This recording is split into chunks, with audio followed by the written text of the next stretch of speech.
नमस्कार मंडळी, चला तर आज आपण आषाढ स्पेशल कापण्या बनवणार आहोत.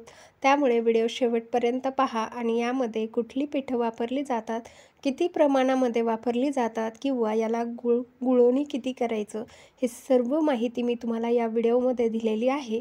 त्यामुळे व्हिडिओ कुठे स्किप करू नका किंवा व्हिडिओ सोडून जाऊ नका. व्हिडिओ शेवटपर्यंत पहा. व्हिडिओ तुमच्यासाठी खूप युजफुल आहे. चला व्हिडिओला सुरुवात करूया. तर आता इथे आपण पिठं घेतलेली आहेत. आता या कपाने 2-2 कप अशी बाजरीचं 2 कप आणि गव्हाचं 2 कप म्हणजे दोन्ही प्रमाण इक्वल असावं. तर आता त्याचबरोबर इथे आपण 3 कप असा गूळ घेतलेला आहे. आता या 3 कप गुळाला आपण 2.5 कप इतकं पाणी घालणार आहोत. इथे आपण 2.5 कप पाणी घालून हे गुळवणी उकळण्यासाठी ठेवणार आहोत. आता इथे बरेच जण सांगतात की गुळवणी उकळायचं नाही, गूळ विरला की उतरून घ्यायचं. पण असं अजिबात करायचं नाही. गुळवण्याला एक मोठी उकळी काढून घ्यायची आणि ते गुळवणी आपल्याला साईडला ठेवायचं आहे.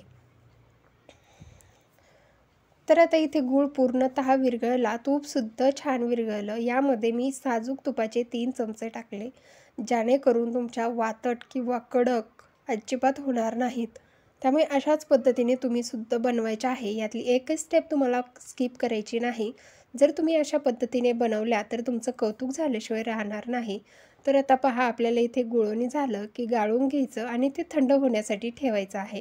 तर गुळवणी गाळून घ्यायचं, कारण त्यामध्ये भरपूर सारा कचरा असतो. त्यामुळे तो कचरा किंवा एखादा खडा असतो, तो आपल्या गुळवण्यामध्ये जाता कामा नये किंवा पदार्थामध्ये. तर आता इथे गाळून पाहू शकता, भरपूर सारी घाण त्यामध्ये निघलेली आहे. आता गुळवणी झटपट गार व्हावं म्हणून थंड पाण्यामध्ये ठेवलं होतं. त्यामुळे इथे आपलं गुळवणी सुद्धा थंड झालेलं आहे. आता आपण एक मोठं ताट घेतलेलं आहे. त्या ताटामध्ये हे दोन्ही पिठं आपल्याला एकत्रित करून घ्यायचे आहे. आता जोपर्यंत कोरडं पीठ आहे तोपर्यंतच ते छान असे एकत्रित करून घ्यायचं. त्यामध्ये चवीपुरतं मीठ टाकायचं, वेलची, जायफळ सगळी ती पूड करून घेतलेली यामध्ये टाकायची. सुंठ बडीशेप टाकायला अजिबात विसरू नका, म्हणजे सुंठ बडीशेपीची पूड सुद्धा मी एकत्रित करून घेतली होती. आता इथे थोडं थोडं गुळवणी घ्यायचं हातावरती आणि असा घट्टसर आपण पुरीला मळतो तसा गोळा मळवून घ्यायचा. ज्या पद्धतीने तुम्ही व्हिडिओमध्ये पाहत आहात अशाच पद्धतीने तुम्हाला सुद्धा करायचं आहे. इथे आपला घट्टसर गोळा पुरीला मळतो तसा मळून झालेला आहे. याला 10 ते 15 मिनिटासाठी आपल्याला रुमालाने झाकून ठेवायचं, म्हणजे छान असं आपलं पीठही भिजतं आणि मस्त कापण्या तयार होतात. तर आता हे पीठ तर छान भिजलेलं आहे. त्याचबरोबर आपण इथे खसखस घेतलेली आहे वरतून कापण्याच्या पोळीला लावण्यासाठी. आता इथे आपण हाय हीटवरती तेल गरम व्हायला ठेवणार आहोत. तोपर्यंत इकडं कापण्याचं जी पोळी आहे ती लाटून घ्यायची. आता इथे पिठाची गरज लागत नाही. लागल्यास गव्हाचं पीठ तुम्ही वापरू शकता. इथे अजिबात लागणार नाही आपण, कारण उकळत्या गुळवण्यामध्ये तूप घातलेलं आहे.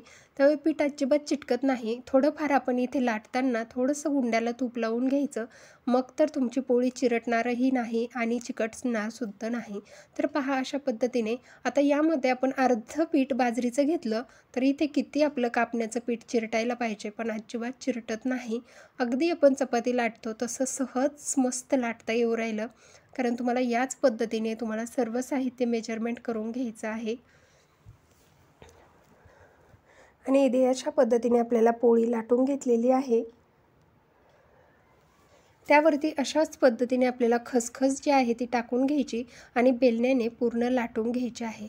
तुम्हाला जर व्हिडिओ आवडत असेल किंवा माझ्या पारंपरिक रेसिपीज आवडत असतील तर आरकेच रेसिपी चॅनलला सबस्क्राईब केल्याशिवाय अजिबात जाऊ नका आणि बेल आयकॉनलाही दाबा, म्हणजेच तुम्हाला अशाच युजफुल रेसिपीचे नोटिफिकेशन मिळेल. तर अशा चिरा पाडल्यानंतर क्रॉसमध्ये आपल्याला कापण्याचा शेप देऊन कट करून घ्यायचा आहे. इथे आता मी सर्व कापण्या कट करून घेतल्या, तुम्ही पाहू शकता. तर आता बऱ्याच जणांना ही प्रोसेस माहीत असते. एखाद्या जणाला ह्या असा शेप कसा दिला जातो माहीत नसतं, त्यामुळे इथे मी सांगितलेलं आहे. आता इथे तेलसुद्धा छान गरम झालं. आता छान तेल गरम झालं की यामध्ये आपल्याला सर्व कापण्या टाकून घ्यायच्या आहे आणि लो टू हाय टू मीडियमवर असं तुम्हाला कापण्या तळून घ्यायच्या आहे.